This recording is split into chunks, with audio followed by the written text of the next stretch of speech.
चलिए ठीक है, तो दोस्तों आज हम आपके साथ चैप्टर 3 स्टार्ट करेंगे सपोर्टिंग मटेरियल में से, right. So we have the question number 1 on our screen. देखिए जरा ध्यान से पढ़िए। क्वेश्चन कह रहा है, ये दो हमारे पास लाइंस हैं, this is first line and this is second line. ये दो हमारे पास लाइंस हैं, दोनों की दोनों लाइंस एक दूसरे के पैरेलल हैं, तो हमें बताना है के की वैल्यू क्या है। फटाफट से आप मुझे बताइए पैरेलल लाइंस का मतलब क्या होता है। पैरेलल लाइंस का मतलब हम यहाँ पे लिख सकते हैं कि हमारे a1 डिवाइडेड बाय a2 की रेशो इक्वल होती है b1 divided by b2, but ये इक्वल नहीं होती है c1 डिवाइडेड बाय c2 के। से यस और नो, कम ऑन एवरीबॉडी, फटाफट से बताइए, से यस और नो। यही होती है हमारी condition.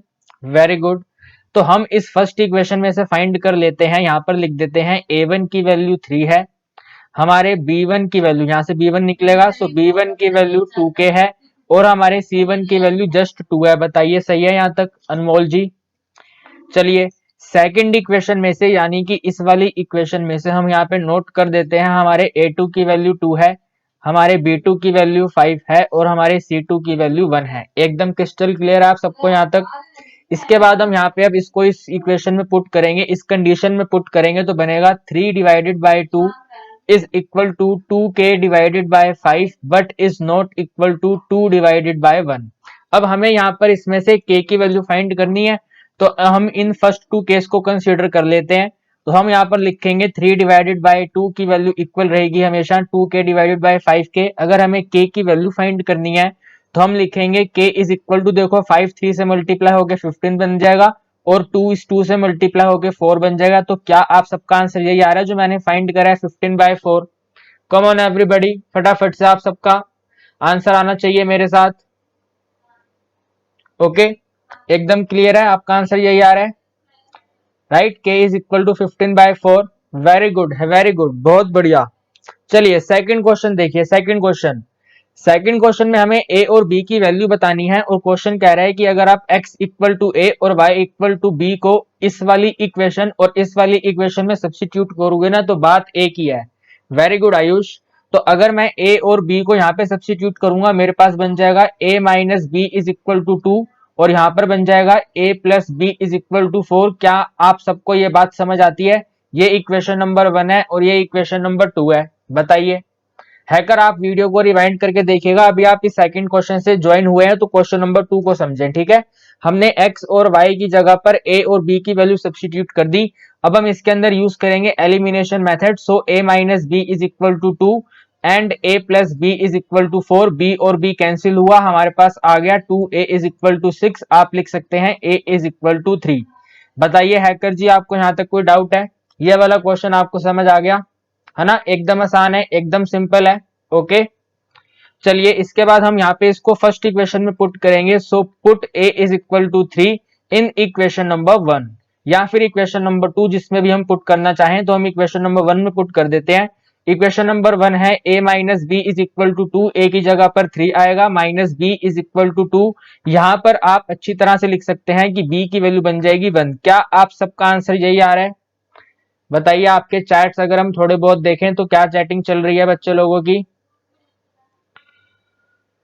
How many marks did you get? Siya, अच्छा सिया हमारे साथ जुड़ी हुई है। ओके सिया, आपका एग्जाम कैसा हुआ बेटा? आयुष बी की वैल्यू 1 आ रही है बेटा, बी की वैल्यू -1 नहीं आ रही, 3 में से 2 माइनस करेंगे। प्रशांत का आंसर एकदम सही है। वेरी गुड प्रशांत। आयुष बहुत बढ़िया, एकदम अच्छे से सोल्व करा आपने, एकदम करेक्ट आंसर आया आपका। Very good. आगे बढ़ेंगे क्वेश्चन नंबर 3 पे। एक एमसीक्यू क्वेश्चन है, हमें इसके अंदर बताना है अगर हम x इक्वल टू 2 और y इज इक्वल टू -3 को इन चारों इक्वेशन के अंदर पुट करें। हेलो राधवा जी, तो हमें इसमें अब ये बताना होगा कि इनमें से कौन सी इक्वेशन के अंदर हमें यूनिक सॉल्यूशन मिलेंगे। यूनिक सॉल्यूशन का मतलब है अगर x इक्वल टू 2 और y इक्वल टू 3 को इन चारों इक्वेशन में पुट करें तो कौन सी एक इक्वेशन ऐसी है जो इन दोनों आंसर को मैच कर देंगे। बताइए फटाफट से आंसर दीजिए, क्या आंसर बनेगा? बेटा आयुष हम आपकी बात बिल्कुल सुन रहे हैं, बोलिए क्या कहना चाहते हैं आप? अभी फिलहाल आप इस क्वेश्चन का आंसर दीजिए, इस क्वेश्चन का आंसर क्या बनेगा? तो देखिए कंसीडर कर लेते हैं option number A, right. Option number A में है हमारे पास x plus y is equal to 1 और सेकंड इक्वेशन है 2x minus 3y is equal to -5। आप इस फर्स्ट वाली इक्वेशन में x equal to 2 and y is equal to -3 put करेंगे तो आपके पास बनेगा 2 minus 3 which is equal to -1। लेकिन क्वेश्चन कहता है कि आंसर +1 होना चाहिए, हमारा आंसर आ रहा है -1, यानी कि ऑप्शन ए गलत है। क्या आपको ये बात समझ आ रही है? क्या मेरे दोस्तों को ये कहानी समझ आ रही है कि हम इन दोनों इक्वेशन के अंदर x और y सब्स्टिट्यूट करके चेक करेंगे कौन सा आंसर मैच हो रहा है? बताइए। सिया आपने एकदम करेक्ट आंसर दिया, लेकिन अभी हमें ये चेक करना है कि इनमें से कौन सा आंसर इन गिवन ऑप्शन से मैच हो रहा है।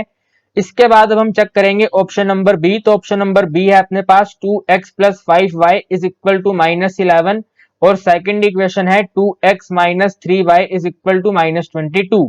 हमें इन दोनों में x इज इक्वल टू 2 और y इज इक्वल टू -3 सब्स्टिट्यूट करना है। तो देखो, अगर मैं इसके अंदर इसके राइट हैंड साइड के अंदर सब्स्टिट्यूट करूंगा तो 2 इंटू 2 4 और 5 इंटू 3 15, टोटल मिला के वैल्यू आ गई -11। आप यहाँ पे देखिए ये -11 इस वाले -11 से मैच हो रहा है। ओके प्रशांत, ये हमारा आंसर मैच हो गया है। आप लोग मुझे ऑप्शन नंबर सी कह रहे हैं, लेकिन आप यहाँ पे देखिए ये ऑप्शन नंबर बी भी हमारा आंसर हो सकता है। तो अब हम दूसरी बार यहाँ पर वैल्यू सब्स्टिट्यूट करेंगे। हमें यहाँ पर x को पुट करना है 2 और हमें यहाँ पर y को सब्स्टिट्यूट करना है -3, राइट। तो 2 को 2 से मल्टीप्लाई करने पे वैल्यू बनेगी 4 एंड -3 को -3 से मल्टीप्लाई करने पे वैल्यू बनेगी 9। 9 प्लस 4 करेंगे तो आंसर आएगा 13। यहाँ पे गलत हो गया।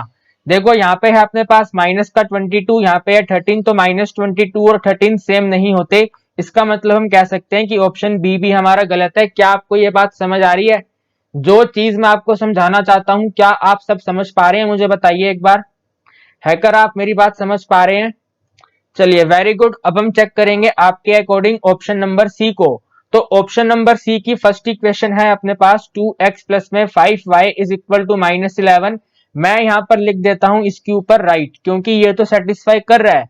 आयुष, देखो मैंने ये कहा कि हमें सबसे पहले इन ऑप्शन में से ये चेक करना है कि x इक्वल टू 2 और y इक्वल टू -3 पे कौन सा ऑप्शन यूनिक सोल्यूशन देगा।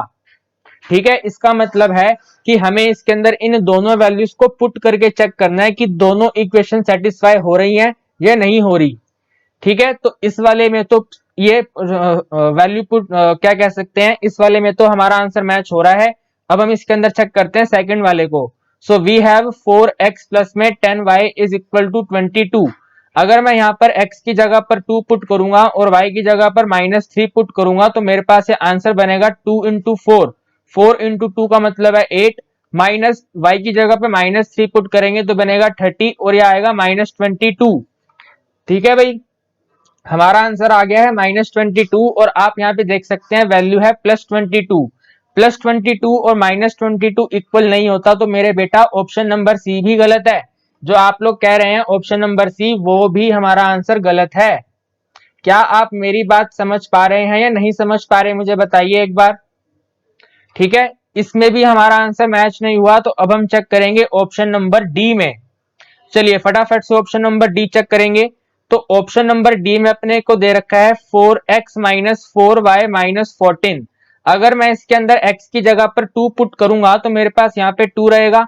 y की जगह पर -3 पुट करूंगा तो मेरे पास यहाँ पे बन जाएगा कितना, प्लस का 12 और यहाँ पे रहेगा -14। आप देखो ये आ गया 14 minus 14 which is equal to 0 और इसके इक्वल टू में भी 0 है, तो ये वाला ऑप्शन तो सेटिस्फाई हो गया। अब सेकंड वाला भी ऑप्शन सेटिस्फाई होना चाहिए। ठीक है, सेटिस्फाई होना चाहिए, तो सेटिस्फाई होना चाहिए यहाँ पे लिखेंगे 5x minus Y minus 13। x की जगह पर हमें सब्स्टिट्यूट करना है 2 तो ये बनेगा 10। y की जगह पर सब्स्टिट्यूट करना है -3 तो ये बनेगा +3 और यहाँ पे आएगा -13। यह आ गया 13 माइनस 13, टोटल मिला के 0। यहाँ पर भी कह रहे थे कि इक्वल टू में 0 है, तो ये वाला ऑप्शन मैच हो गया। इसका मतलब है हमारा करेक्ट आंसर बनेगा ऑप्शन नंबर डी। तो मेरी आप सबसे रिक्वेस्ट है, क्वेश्चन को ध्यान से करना अपने एग्जाम में। ठीक है, आयुष जी पूछ रहे हैं कि सर सेटिस्फाई होने का क्या, सेटिस्फाई होना क्या इंडिकेट करता है? बेटा सेटिस्फाई होना ये इंडिकेट करता है कि आप जब इन दोनों इक्वेशन को सोल्व करोगे तो आपके x की वैल्यू 2 और y की वैल्यू -3 आएगी। ठीक है, यानी कि अगर आप इस ऑप्शन नंबर डी को एलिमिनेशन मेथड से सोल्व करोगे तो आपके पास x इक्वल टू 2 और y इज इक्वल टू -3 आएगा। अब आप बताओ, आपको समझ आया ये बात? बताइए क्या सभी दोस्तों को ये बात समझ आ गई? खुशबू जी आप थोड़ा सा क्लास में लेट आए हैं, आप क्वेश्चन नंबर 4 से चीजों को समझना स्टार्ट करना, ठीक है? बहुत से आसान आसान क्वेश्चन करे हैं हमने, आपको समझ आ जाएगा डेफिनेटली। चलिए आगे बढ़ेंगे अब। चलिए खुशबू जी अब ध्यान से इस क्वेश्चन को करना है। क्वेश्चन कह रहा है एरिया ऑफ ट्रायंगल बताइए, what is the value of the area of triangle. तो हमें एरिया ऑफ ट्रायंगल बनाने के लिए पहले यहाँ पे छोटा सा ट्रायंगल बनाना पड़ेगा। So this is the graph, ये है हमारा एक्स एक्सिस, ये है हमारा वाई एक्सिस। यहाँ पे पॉइंट्स ले लेते हैं, ये आएगा 1, ये आएगा 2, ये आएगा 3, ये आएगा 4। ठीक है भाई खुशबू, आप यहाँ पे देखो, इधर आएगा 1, यहाँ पर आएगा 2, यहाँ पर आएगा 3 और यहाँ पर आएगा 4। अब आपको बनाना है एक ट्रायंगल, और ट्रायंगल बनाने के लिए देखो हमें सबसे पहले बोला जा रहा है x इक्वल टू 3 का ग्राफ बनाओ। तो x इक्वल टू 3 का ग्राफ को जिस तरह से बनेगा आप जानते हैं ना, this is the x equal to 3। तो यहाँ पे लिख दीजिए ये है x इक्वल टू 3। इसके बाद बोला जा रहा है y इक्वल टू 4 का ग्राफ बनाओ। तो y इज इक्वल टू 4 का इस तरह से बनेगा, यहाँ पर y इज इक्वल टू 4। फिर कह रहे हैं x is equal to y। अगर हम बात करें x is equal to y की, तो देखो वो वाला ग्राफ को जिस तरह से बनेगा 1,1 पर यहाँ पे आएगा 2,2, फिर यहाँ पर आएगा कहीं पर 3,3 और फिर यहाँ पर आएगा 4,4 और ये है 0,0। तो ग्राफ को जिस तरह से जाएगा, दिस इज द ग्राफ। ये वाली लाइन है अपने पास x is equal to y। बताइए क्या आपको एक ग्राफ समझ आ गया? हमें बताना है एरिया ऑफ ट्रायंगल। अगर हमें एरिया ऑफ ट्रायंगल बताना है तो देखो यहाँ पे ट्रायंगल बन रहा, this is the area of triangle. ये आपको ट्रायंगल नजर आ रहा है सबको? क्या मेरे दोस्तों को ये ट्रायंगल नजर आ रहा है, ब्लैक ब्लैक लाइंस वाला? तो हमें अब इसका एरिया बताना है, राइट? इसका यहाँ पे नाम डाल देते हैं, ये है पॉइंट O, ये है पॉइंट A और ये है पॉइंट B। सही है। चलिए फटाफट से आप मुझे बताइए एरिया ऑफ ट्रायंगल का फॉर्मूला क्या होता है? What is the area of triangle AOB? Siya आप बताइए, आप अभी अभी एग्जाम देकर आए हैं, तो एरिया ऑफ ट्रायंगल का फॉर्मूला बताइए फटाफट, क्या बनेगा? So we can write the area of triangle as 1/2 multiply base की जगह पर OA और हाइट की जगह पर AB, राइट? OA का मतलब है आपको OA के बॉक्सेस काउंट करने हैं कितने हैं। तो आप यहाँ पे लिखेंगे 1/2 मल्टीप्लाई, देखो ये है फर्स्ट बॉक्स, ये है सेकंड बॉक्स और ये है थर्ड बॉक्स। तो 1/2 मल्टीप्लाई बाय 3 मल्टीप्लाई AB है हमारी हाइट। तो हाइट काउंट करो, हाइट का मतलब है AB और यहाँ पे देखो जो B पॉइंट है वो इस 3 से मैच हो रहा है। तो ये वाला फर्स्ट पॉइंट, ये वाला सेकंड पॉइंट, ये वाला थर्ड पॉइंट, तो ए बी की वैल्यू भी 3, यानी कि आप और मैं कह सकते हैं 9/2 स्क्वायर यूनिट हमारे क्वेश्चन का आंसर है। क्या आप ये क्वेश्चन समझ गए? बताइए बताइए बेटा। आयुष जी कह रहे हैं सर जी ट्रायंगल तो ऊपर भी बन रहा है, लेकिन बेटा आप लोगों को मालूम होना चाहिए अगर क्वेश्चन साइलेंट होता है, अगर हमारा क्वेश्चन साइलेंट होता है तो हमें ट्रायंगल हमेशा एक्स एक्सिस का देखना होता है, यानी कि ऐसा ट्रायंगल जो एक्स एक्सिस पर बने। बताइए कोई डाउट आपको? बहुत बढ़िया डाउट पूछते हैं आप लोग, मुझे बहुत बढ़िया लगता है आप लोगों को पढ़ाने में। ठीक है, इतने मजेदार डाउट तो कभी आते ही नहीं है मेरे पास। वेरी गुड, आपको सबको समझ आ गया, बहुत बढ़िया, वेरी गुड वेरी गुड। हम इसको डिवाइड करके लिख सकते हैं 4.5। वेरी गुड, 4.5 स्क्वायर यूनिट हमारे क्वेश्चन का फाइनल आंसर होगा। और आप देख सकते हैं ये वाला जो क्वेश्चन है वो स्टैंडर्ड मैथ्स में आएगा। बेसिक मैथ्स वाले बच्चे तो यही सोचते रहेंगे कि ट्रायंगल बनाए कैसे, x इक्वल टू 3 कैसे बनेगा, y इक्वल टू 4 कैसे बनेगा। आगे बढ़ेंगे अब, ठीक है? अगर आपको कोई क्वेश्चन समझ आया तो भाई लाइक और थम्स अप होना चाहिए फटाफट से अभी के अभी। चलिए क्वेश्चन नंबर 5। क्वेश्चन नंबर 5 कहता है k की वैल्यू बताओ अगर ये इक्वेशन नंबर 1 और ये equation number 2 have non zero solution. क्या आप मुझे बता सकते हैं नॉन जीरो सॉल्यूशन का मतलब क्या होता है? What is the meaning of non zero solution? इन दोनों इक्वेशन के नॉन जीरो सॉल्यूशंस हैं, इसके मतलब बताइए। और आप यहाँ पे देखिए सॉल्यूशन नहीं लिखा हुआ, सॉल्यूशन के साथ में यहाँ पे s लिखा हुआ है, यानी कि अगर मैं इन दोनों को सोल्व करूंगा ना तो बहुत ज्यादा सॉल्यूशन निकल कर आएंगे। नॉन जीरो का मतलब ये है यहाँ पर x इक्वल टू 0 और y इक्वल टू में 0 नहीं निकलेगा, बाकी इनको छोड़कर हर एक वैल्यू निकल कर आएगी। x इक्वल टू 0 और y इक्वल टू 0 छोड़कर x और y की हर वैल्यू निकल कर आएगी। तो अगर हर वैल्यू निकल कर आ रही है तो हम कह सकते हैं कि अगर हर वैल्यू निकल कर आ रही है तो ये तो इनफाइनाइट है। आप लोग जानते हैं ना कि एवरी वैल्यू तो इनफाइनाइट के केस में निकल के आती है, और इनफाइनाइट का मतलब होता है a1 divided by a2 equal है b1 डिवाइडेड बाय b2 के, और ये भी इक्वल है c1 डिवाइडेड बाय c2 के। तो आज के बाद आप ध्यान रख लेना, क्योंकि ये वाला क्वेश्चन आपने पहली बार देखा होगा, नॉन जीरो सॉल्यूशंस। यहाँ पे आपको एक बात का ध्यान रखना है कि अगर क्वेश्चन में आपके पास नॉर्मल सा सिर्फ सॉल्यूशन लिखा हुआ है, अगर एस ना लिखा हुआ हो, डायरेक्ट सॉल्यूशन लिखा हो, इसका मतलब it has only one solution. और अगर इसका वन सॉल्यूशन है इसका मतलब ये यूनिक है। तो यहाँ पे लिखते फिर हम a1/a2 is not equal to b1/b2। क्या आपको मेरी बातें समझ आ गई हैं? अगर यहाँ पे नॉर्मल सा सॉल्यूशन होता तो हम ये कंसीडर करते, यहाँ पे सॉल्यूशन के साथ में एस लगा हुआ है तो हम ये कंसीडर करेंगे। ठीक है भाई, सिया का आंसर आ गया। बाकी चेक कर लेते हैं आपका आंसर क्या बन रहा है। तो हम यहाँ पे लिख सकते हैं a1 की वैल्यू 3 है, हमारे b1 की वैल्यू 5 है और हमारे c1 की वैल्यू 0 है। यहाँ पे लिख सकते हैं हमारे a2 की वैल्यू k है, हमारे b2 की वैल्यू 10 है और हमारे c2 की वैल्यू भी 0 है, 0। ठीक है, हम यहाँ पे लिखेंगे अब a1 divided by a2 is equal to b1 divided by b2। तो आप यहाँ पे लिखिए इसको 3 divided by k is equal to 5 divided by 10। ये कटेगा 5 1 जा 5, 5 2 जा 10, यानी कि सिया का आंसर एकदम सही आ रहा है, k इज इक्वल टू 6। बहुत बढ़िया, वेरी गुड वेरी गुड। लेकिन आप मुझे बताइए क्या आपको ये वाला कंसेप्ट समझ में आ गया?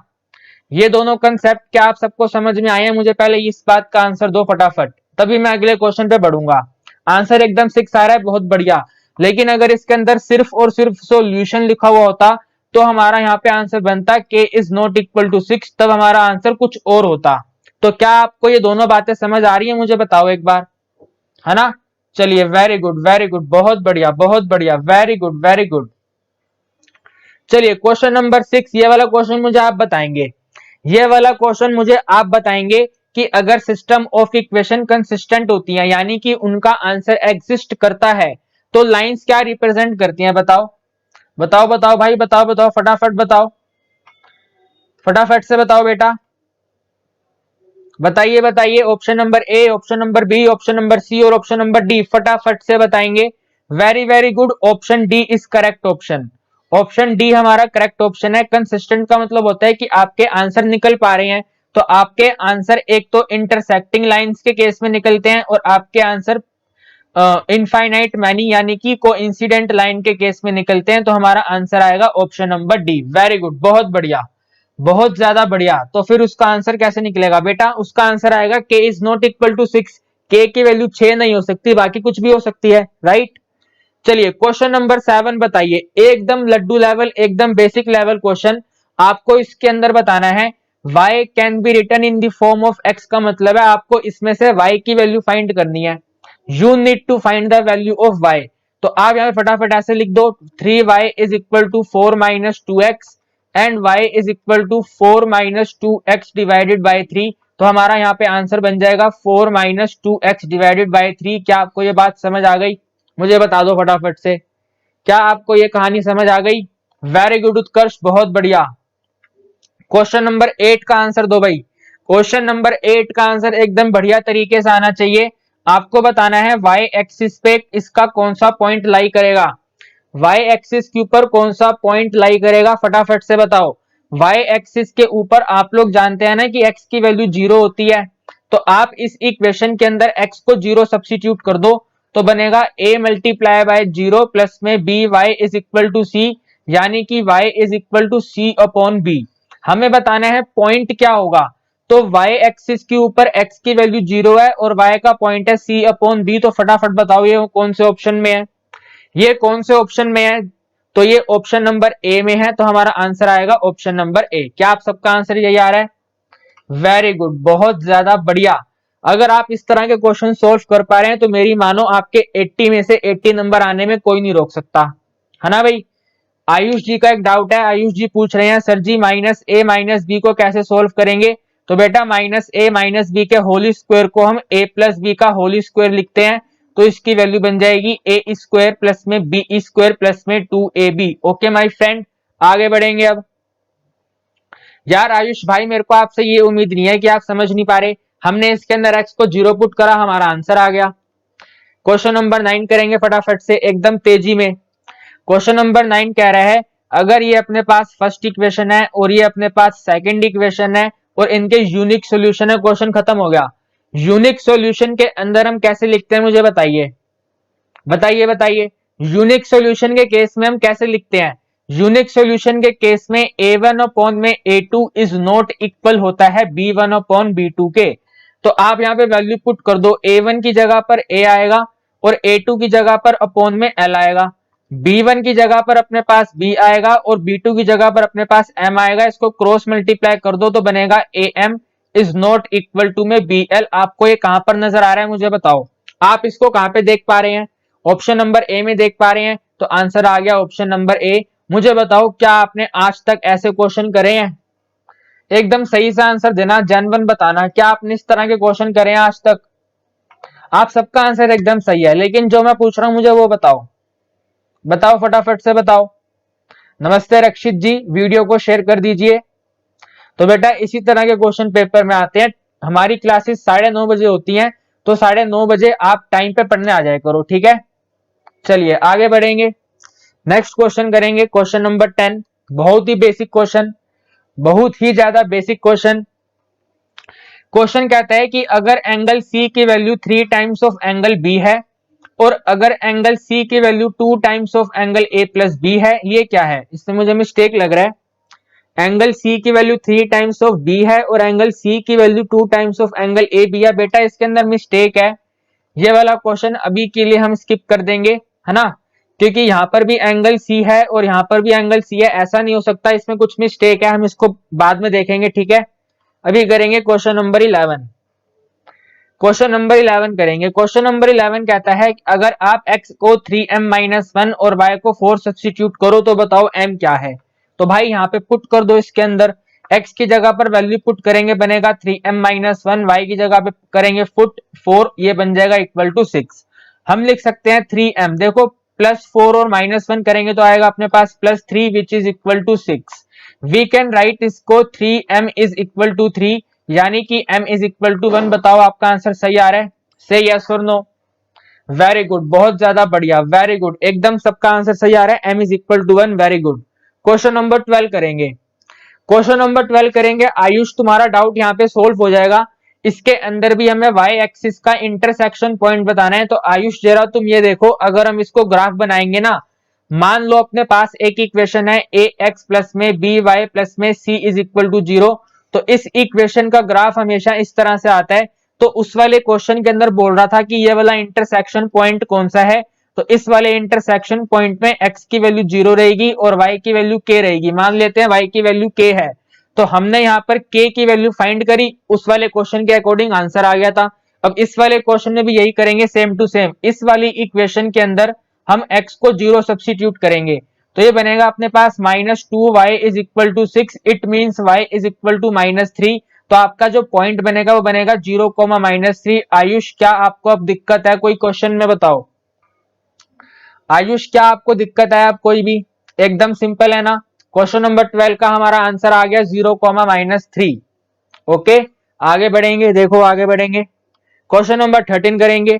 फटाफट से इसका आंसर बता दो मुझे। सबसे पहले मुझे ये बताओ कि इसके अंदर कौन सी कंडीशन का यूज करोगे आप लोग? Which condition you are going to use in this question? Come on tell me फटाफट, कम ऑन टेल मी फटाफट बेटा। इसके अंदर हम यूज करेंगे नो सॉल्यूशन, यानी कि पैरेलल लाइन की कंडीशन। पैरेलल लाइन की कंडीशन होती है a1 by a2 is equal to b1 by b2 is not equal to c1 by c2। क्या आपका आंसर यही है? वेरी गुड आयुष, पैरेलल का यूज करेंगे, बहुत बढ़िया। तो हम इस इक्वेशन में से यहाँ पे लिख देते हैं, हमारे a1 की वैल्यू 2 है, हमारे b1 की वैल्यू p है और हमारे c1 की वैल्यू 8 है। यहाँ पे लिख देते हैं हमारे a2 की वैल्यू 1 है, हमारे b2 की वैल्यू भी 1 है और हमारे c2 की वैल्यू 6 है। इन सबको यहाँ पे पुट कर देंगे, ठीक है। तो हमारे पास यहाँ पे बनेगा 2 divided by 1 is equal to p divided by 1। तो सिंपल कह सकते हैं p की वैल्यू 2 आ गई। बताओ दोस्तों हाँ या ना? आपका आंसर यही आ रहा है? उत्कर्ष ने सबसे पहले आंसर दिया, very good, very good. Siya कह रही है sir a1 by a2 b1 by b2 किसमें होता है? बेटा किसी में नहीं होता। a1 by a2 b1 by b2 किसी में नहीं होता। सर कुछ भी समझ नहीं आया बेटा, क्यों नहीं समझ आया बताइए बेटा, क्यों नहीं समझ आया? हमने नॉर्मल सी कंडीशन यूज करी, तो मेरे हिसाब से तो आपको समझ आना चाहिए था, है ना। चलिए आगे बढ़ेंगे, चलिए करिए करिए करिए। क्वेश्चन नंबर 14 का आंसर बताइए। ये दोनों के दोनों मोटरसाइकिलिस्ट कौन सी डायरेक्शन में ट्रेवल कर रहे हैं, जरा बताइए इसका आंसर फटाफट से। देखते हैं कौन इस क्वेश्चन का सबसे पहले आंसर देगा। ठीक है, हम इसके अंदर यूज करेंगे ग्राफ का, वी यूज ग्राफ।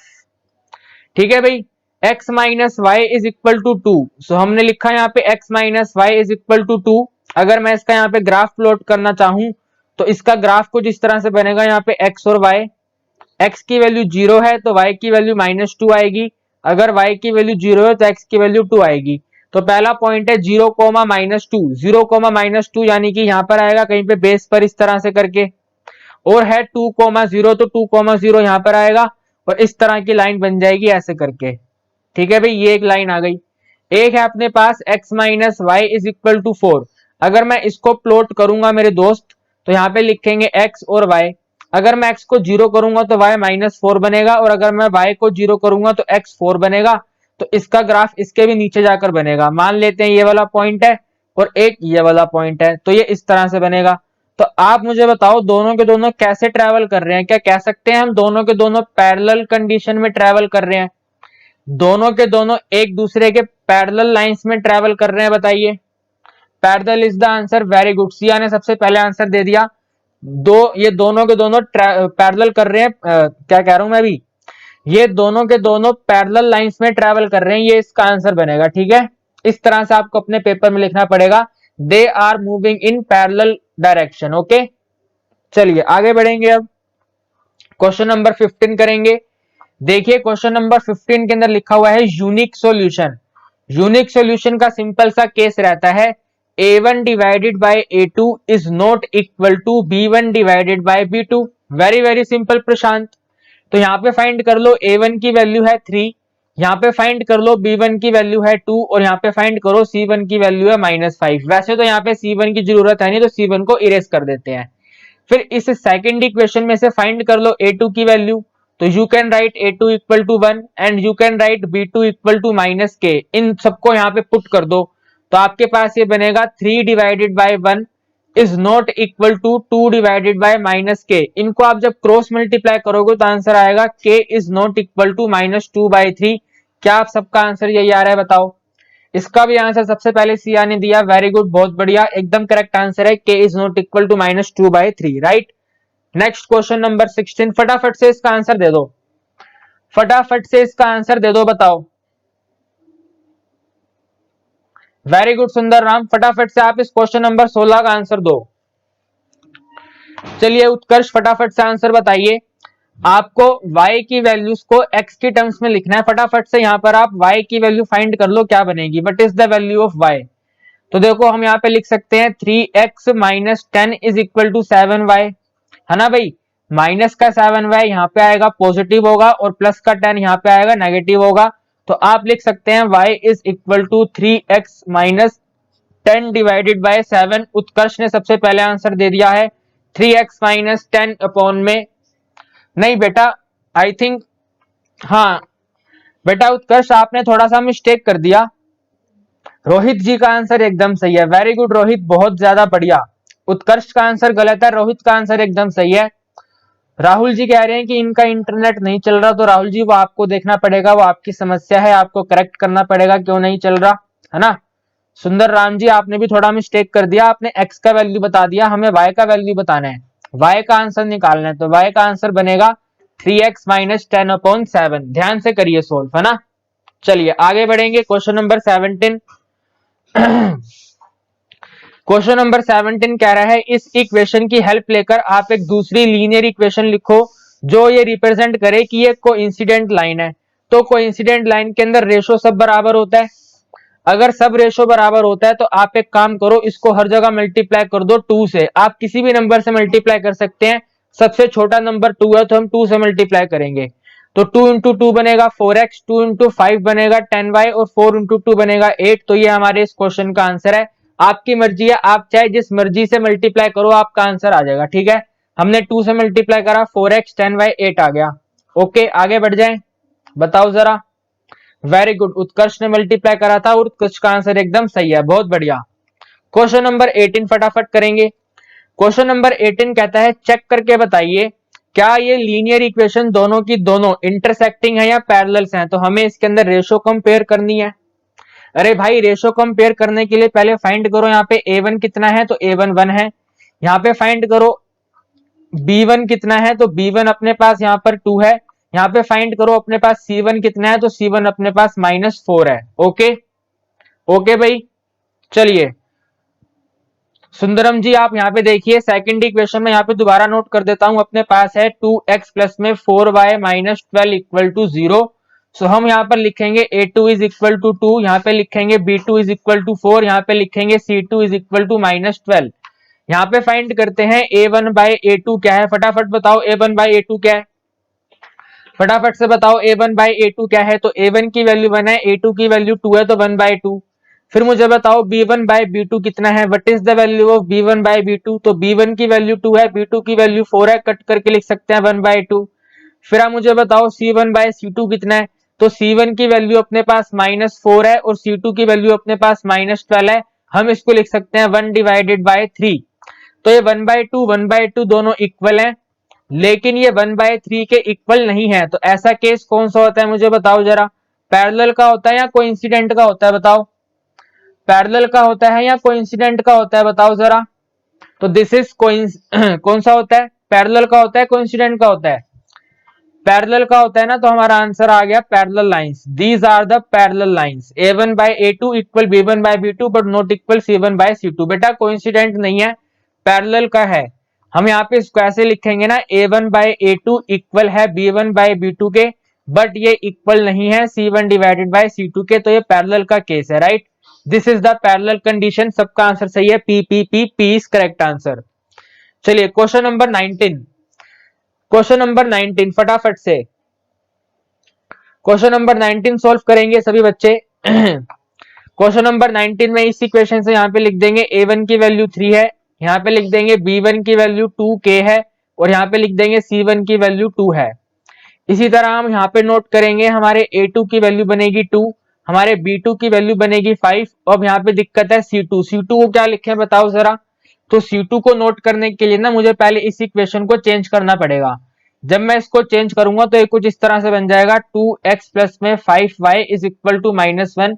क्या आपको ये बात मालूम है कि हमारा कांस्टेंट यहाँ तो राइट में होना चाहिए या लेफ्ट में होना चाहिए, तो c2 बनेगा यहाँ पर -1, सही है। ओके अब हम यहाँ पे पैरेलल की कंडीशन नोट करेंगे। So a1 by a2 is equal to b1 divided by b2 is not equal to c1 divided by c2।